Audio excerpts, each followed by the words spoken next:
te rendons la gloire. Seigneur, il est écrit que chaque chose a son temps. Père, il est l'heure d'écouter ta parole, Seigneur. Père, je prie, Seigneur, que tu fasses ma personne, Seigneur. Et tout ce qui sortira de ma bouche vienne de toi, Seigneur. Tu me remplisses par ton Esprit Saint, Seigneur. Je veux être dans ta main comme, Seigneur, l'agir entre les mains du portier, Seigneur. Que toi-même tu puisses m'utiliser, Seigneur, afin de pouvoir porter ta parole. Merci pour tout ce que tu fais et tu continues à faire. Merci encore pour tout le cœur ici, Seigneur. Que tout cœur de pierre soit transformé en cœur de chair, Seigneur, afin de pouvoir recevoir tout ce qui viendra de toi, Seigneur. Merci que tu sois avec nous, afin qu'au fini, Seigneur, nous pouvons encore dire que c'est toi qui l'as fait. Sois béni, sois élevé, au nom de Jésus que j'ai prié. Amen. Amen. Amen. Le pasteur s'était arrêté au verset 38. Luc 1, le verset 38. C'est là que le pasteur s'était arrêté. Et on a vu que c'était à la fin, parce que la Bible déclare ici que Marie dit, je suis la servante du Seigneur, qu'il me soit fait selon ta parole. Et l'ange la quitta. Donc on voit un peu ici que l'ange Gabriel venait à peine de finir sa mission.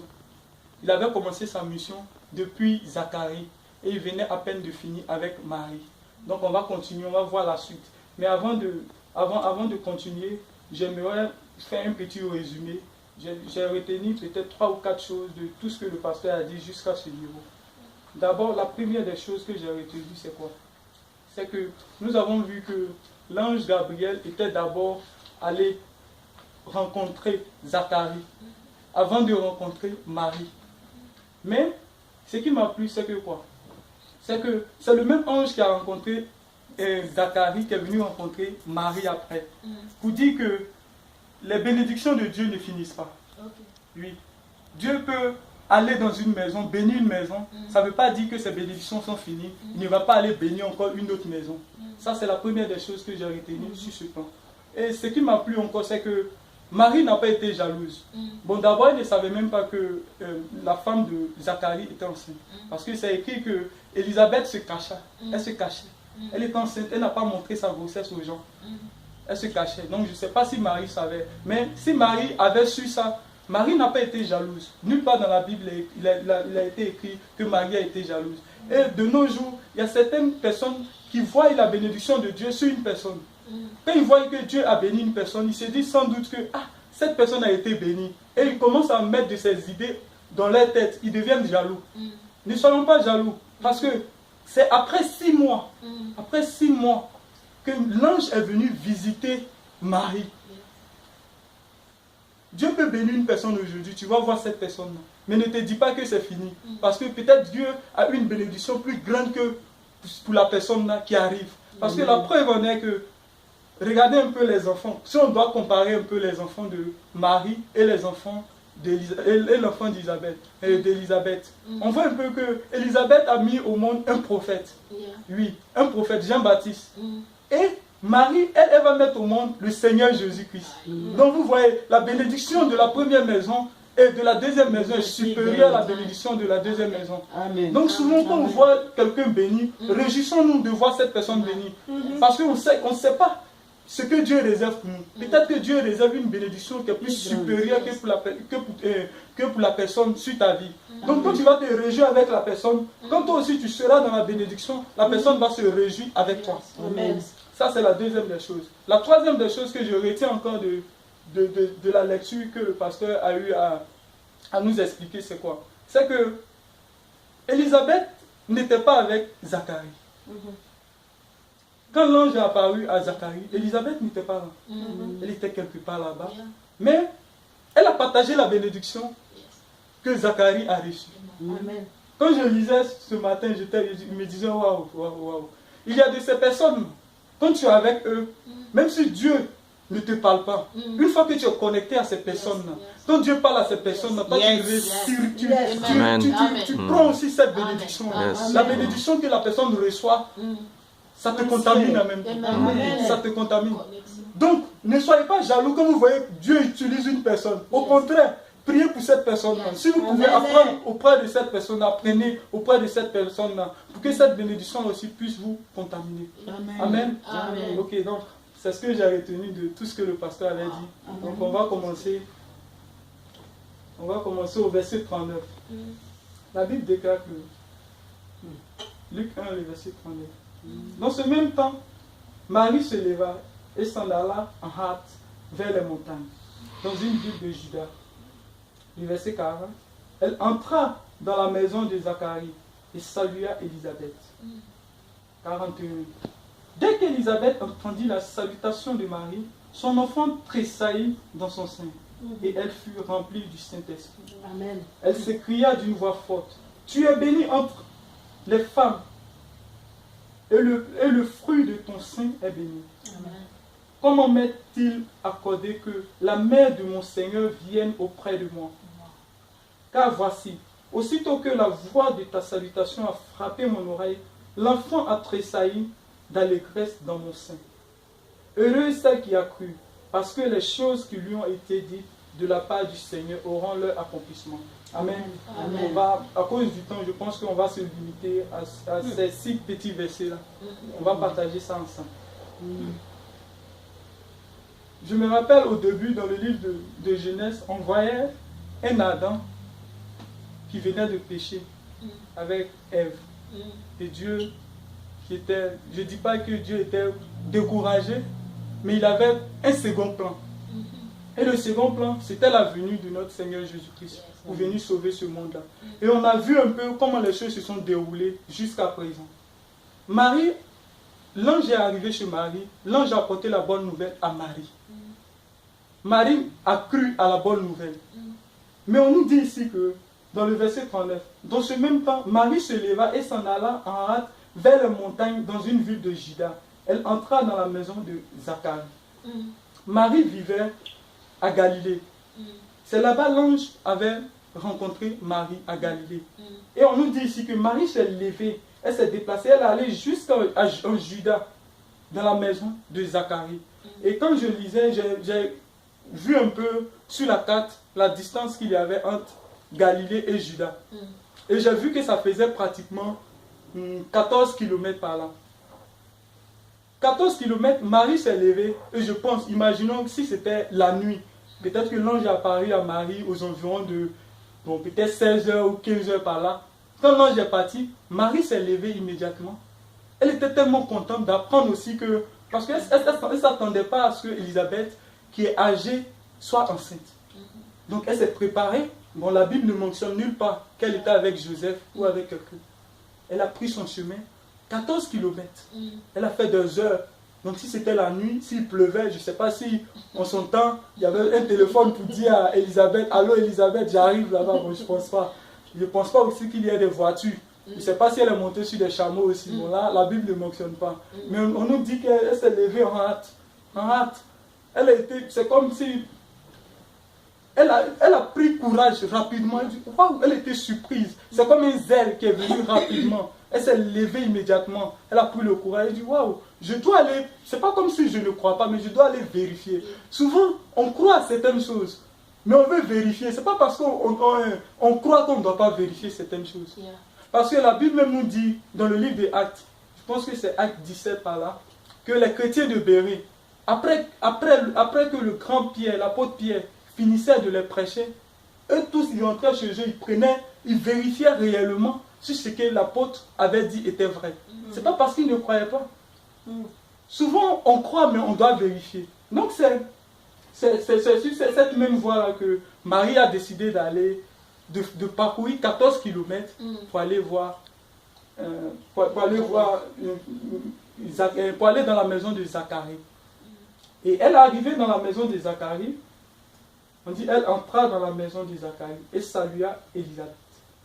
Dès qu'Élisabeth entendit la salutation de Marie, son enfant tressaillit dans son sein et elle fut remplie du Saint-Esprit. Amen. Amen. Waouh, c'est super. Juste une salutation, l'enfant a tressailli. Marie est arrivée, elle a salué simplement Élisabeth et l'enfant a tressailli dans le ventre d'Élisabeth. Je pense que ce n'était pas la voix seule de Marie. C'est Jésus qui était aussi. Jésus qui était en Marie, qui a salué aussi. Parce que quand tu as l'Esprit, quand tu as le Seigneur Jésus, et tu as l'Esprit de Dieu en toi, quand tu fais sortir une parole, tu ne parles pas seul. Tu n'es plus seul. Parce que l'Esprit de Dieu est en toi. Et Élisabeth aussi, qui n'était pas seule, elle avait un grand prophète en elle. Et le prophète, je pense que, parce qu'on nous dit que Wow, merci Seigneur. On nous dit que c'est Jean-Baptiste, c'est lui qui a baptisé Jésus. C'est Jean-Baptiste aussi qui a reconnu de loin quand Jésus venait. Il dit, voici l'agneau de Dieu. Amen. Donc je pense que Jean-Baptiste même voulait sortir du ventre immédiatement pour dire que voici l'agneau de Dieu. Mais il ne pouvait pas le faire. Mais je me rappelle très bien, je pense que le samedi passé, lorsqu'on était dans une fête, et Jérémie a posé une question au pasteur. Et le pasteur est en train d'expliquer. Et il a dit que Dieu ne parle pas forcément, mais Dieu communique.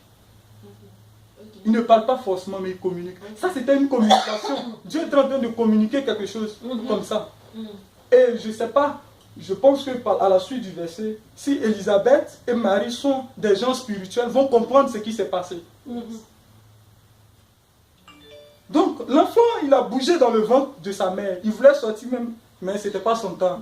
Oui, avec Dieu, chaque chose en son temps. C'est possible pour toi. Donc, immédiatement, quand l'enfant a bougé dans le ventre, la mère a ressenti quelque chose. Oui, parce que l'Esprit de Dieu, quand l'Esprit de Dieu est en toi, quand l'Esprit de Dieu te communique quelque chose, forcé, tu ne peux pas tenir. Tu dois agir, ça c'est clair. Oui. Quand l'Esprit de Dieu te communique quelque chose, tu es obligé d'agir. On va voir la suite. Qu'est-ce qui va se passer? On dit, elle fut remplie du Saint-Esprit. Immédiatement, lorsque Jésus rentre dans sa maison, Jésus n'était pas encore physiquement. Il était encore un fœtus. Il était encore à l'intérieur de sa mère. Mais il rentre dans la maison immédiatement, l'Esprit de Dieu remplit la maison. Amen. Je pense que c'est là la première église, les premiers chrétiens ont été réunis pour la première fois. Parce que c'est là Jésus était pour la première fois. Parce que quand l'ange a quitté Marie, la maison de Marie, immédiatement, on ne nous dit pas que Marie est allée chez Joseph ou allée voir quelqu'un d'autre. Elle est venue immédiatement. Je pense que quand l'ange a fini de changer avec Marie, immédiatement, lorsqu'elle a accepté immédiatement, Jésus est rentré à Marie. Donc quand Jésus est rentré à Marie, quand elle est rentrée dans la maison de Zacharie aussi, c'est là la première église a été créée pour moi. C'est ce que je pense. Parce que là où 2 ou 3 sont réunis en son nom, et Jésus même il est présent. Amen. C'est là la première église a été créée. On va continuer. Elle s'écria d'une voix forte. Waouh. Elle s'écria. Ce cri-là, je me rappelle quand Adam a vu Ève. Il s'est crié. Tu vois, on crie souvent lorsqu'on voit quelque chose de nouveau. On peut crier pour des choses, pour un mal, mais il y a des cris aussi de joie. Donc immédiatement, quand l'enfant a bougé dans son ventre, elle a crié. Et ça me rappelle aussi quand Dieu a fini de créer le monde, on dit Dieu vit que le monde était bon. Ça c'était un cri aussi de Dieu. C'était un cri de Dieu. On continue. Elle s'écria d'une voix forte. Tu es bénie entre les femmes, et le fruit de ton sein est béni. Wow. Vous voyez, elle venait de prophétiser comme ça. Je pourrais dire même que Élisabeth est la première prophétesse dans le Nouveau Testament. Parce qu'elle n'avait pas encore vu. Qui est venu dire à Élisabeth? Nulle part ça a été mentionné que l'ange est apparu à Élisabeth. Non, l'ange est apparu à Zacharie. Si c'était Zacharie, on pouvait dire que l'ange a dit quelque chose là-bas, bon, que nous autres on n'a pas entendu, ou ce n'est pas écrit. Mais c'est Élisabeth qui dit à Marie, qui dit cette chose-là à Marie. Mais dis donc, waouh. Elle venait de prophétiser comme ça. C'est l'Esprit de Dieu qui est en elle là. C'est l'Esprit de Dieu qui commençait à agir comme ça. Quand l'Esprit de Dieu est en toi, ça te donne aussi une facette de prophétiser. Amen. Et elle a prophétisé. Elle a dit quoi? Tu es béni entre les femmes. Et le fruit de ton sein est béni. Quand on va se retourner un peu. Quand l'ange est apparu, l'ange Gabriel, il est arrivé dans la maison de Marie. Regardez ce qu'il a dit. Il a dit, l'ange, on dit dans le verset 28, on retourne un peu en arrière. L'ange, allons-y au verset 30 s'il vous plaît. L'ange lui dit, ne crains point, Marie, tu as été trouvée grâce devant Dieu. Et voici, tu deviendras enceinte et tu enfanteras un fils. Et tu lui donneras le nom de Jésus. Vous voyez un peu, ce que l'ange avait dit là, c'est pratiquement un peu la même chose que Élisabeth venait de dire. Vous voyez, elle venait de reconnaître immédiatement que l'enfant qui était dans le ventre de Marie, c'est ce gars-là, c'est un enfant béni. C'est grâce à cet enfant-là que la mère aussi est bénie. Oui, quand tu portes une bénédiction, toi aussi tu deviens immédiatement une bénédiction. C'est la même chose. Quand nous portons le Seigneur Jésus en nous, quand nous portons l'Esprit de Dieu en nous, nous devenons une bénédiction pour notre entourage. Amen. Oui, nous éclairons. La parole de Dieu déclare que nous sommes la lumière du monde. Nous sommes le sel. Vous comprenez? Donc, quand on a l'Esprit de Dieu en nous, immédiatement, on devient une bénédiction pour les autres, pour ceux qui n'ont pas l'Esprit de Dieu en eux. Donc, c'est ce que Élisabeth venait de dire.